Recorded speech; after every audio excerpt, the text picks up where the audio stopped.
talk about Remgro, because that point gets made by Johan Rupert very often. Remgro, of course, was established in the 1940s by his daddy, that's Anton Rupert, and it was originally a tobacco manufacturer. Remgro comes from Rembrandt, which was the cigarette brand.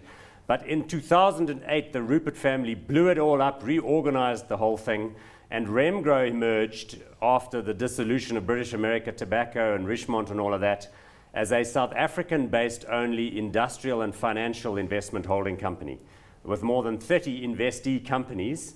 But it's got an aggregate market capitalization of 86 billion rand. That's currently done very well recently, however. Price to earnings ratio of 18, dividend yield of 1.7%. Gerbrand, it's ended up principally focused on those financial and industrial holdings. A big part of the value there is the sort of first Rand merchant holdings, insurance and financial groups. But just take us through what you're looking at when you buy Remgro. Yeah, you mentioned those. Then you got some Unilever exposure. You got lots of Mediclinic exposure. You get lots of Rainbow exposure, some Grindrod exposure, and then a few various other unlisted entities. Unilever is unlisted as well. Right. That's a nice business to. And that's to Unilever South Africa, not Unilever Holland, which is a global multinational. They own a stake in Unilever South Africa. Yeah, certainly, and they do business in Southern Africa, etc. as well. So.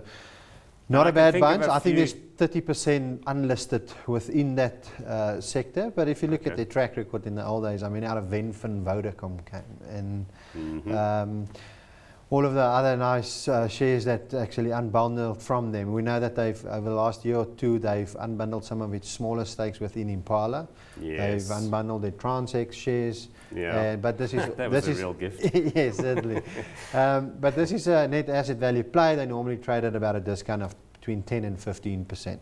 Okay, but that NAV is based on a director's valuation, because clearly you can take the stake in First Rand and MMI and RMI and all of that stuff and just put it there. But those unlisted stakes, by definition, the directors have to value what Air Liquide is worth, or Air Products rather, what the stake in Total South Africa and the Unilever and the Robertsons and all the other bumps in there.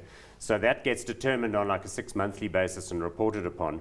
But all things considered, what you're implying is that they ought to trade higher based on the underlying value, right? Yeah, I think at the moment it's about 12 or 14% discount that they're trading at against that. The last one that we had on the unlisted was I think in December. Yeah. But certainly they tend not to overprice their assets. This company has a very long history of beating JSE returns. Yes. So certainly I think within the specific sector, it's probably but that's the point I wanted to make earlier, is that sometimes when they have these annual meetings and people go down to Stellenbosch or wherever they have them, or Ehrenvale or something, then Johan Rupert attacks the fund managers that come there, because he says their costs are higher, the fees they charge are higher than these guys are charging at the core in terms of the way their head office runs. Because the head office is really, the CEO used to be the chief investment officer, Yanni Durant. He's about our age and he's a hotshot investment sort of specialist. And they sit there with all these pots of cash deciding on what to do with the portfolio, but they have a slow hand on the rudder. They don't do things fast. When they take big stakes, they take big chunky stakes like the Grindrod move. Yeah. They tend to hold things for the long term. I mean, look what's happening with Rainbow. They had it forever and everybody thought it was a dog. Now they've funded the acquisition of that Food Corp stake. So they do work their assets. They do seem to be adding value.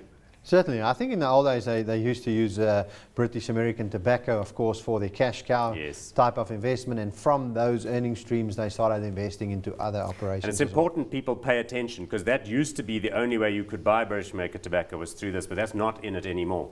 Now people have got that direct. I think a zero holding within Remgro. That used to be the star performer. Yeah. And it's been a star performer from its unbundling, etc. as well. But certainly that's what they actually, I think, used in the old days for cash flow, and they started investing into others. But they've been well strategically. I think you mentioned that they're not selling and buying every second day. I think they're doing investments actually probably better than most fund managers out there. And they get to see a certain amount of deal flow because they are of that scale. So two things come to mind. The Grindrod thing, Grindrod needed a backing shareholder. They needed to raise capital to do their, port expansion in Maputo or something. And then there's also that bandwidth business, Dark Fiber Africa, which is putting fiber networks around the country. Again, they needed, R1 billion or something. And then Venfin, with the background and the tech sort of interest that they'd had, it made sense to go to the Remgro guys. So they see that kind of deal flow and those kind of opportunities. That's another positive about the stock, right? Yeah, certainly, and I think they probably get some unlisted deals that most other guys won't be able to get in the sector, and that's probably the flavor that you want out there at the moment. Okay, well, let's bring this to a head. So here we have an entity which is an investment holding vehicle, smart managers, low costs, diversified industrial and financial interests, no mining really, no offshore type stuff.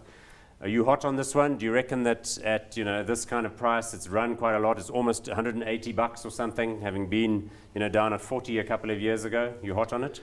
Yeah, I think from a volatilities perspective, this company does bode well for a long-term portfolio in South Africa. So we like the underlying assets. So we're still hot on the share, although it's not as cheap as it used to be because the underlying shares has done well. We know what happened with First Rand the last year or two. Exactly. We know what happened with Mediclinic. Yeah. Even Grindrod has a huge appreciation in share price over the last year. So certainly not the cheapest thing out there at the moment, but I think against the rest of the market in the industrial space, right. And not as one-stop expensive option. Good. Okay. I'm hot on it too.